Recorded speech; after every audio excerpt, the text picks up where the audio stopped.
আমার এই ঘুঘু পাখিটার একই অবস্থা। কি হলো? সে কি বাঁচবে? আর এরপর কি ঘটলো? আজকে সকালে প্রতিদিনের মতোই আমার পোষা ঘুঘু পাখিগুলোর কাছে গেলাম। খাঁচার কাছে গিয়ে দেখি ওর শরীরটা খুব দুর্বল। ঠিকমতো নাড়াচাড়াও করতে পারছে না। মুহূর্তেই আমার মনটা খারাপ হয়ে গেল। কারণ এতদিন ধরে নিজের সন্তানের মতো যত্ন করছি।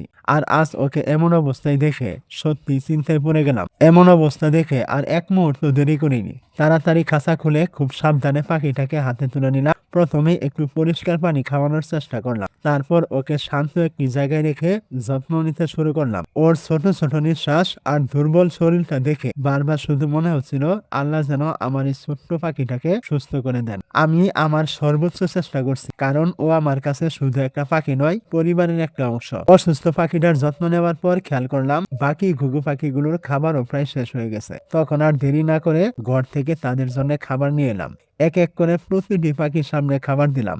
ওদের আনন্দ করে খাবার খেতে দেখে একটু হলেও স্বস্তি পেলাম, কারণ আমি বিশ্বাস করি সময় মতো খাবার আর যত্নে তাদের সুস্থ ও ভালো রাখার সবচেয়ে বড় ভরসা। এদিকে দেখি আমার আরেকটা পোষা পাখি খাবারের আশায় আমার পেছন পেছন ঘুরছে।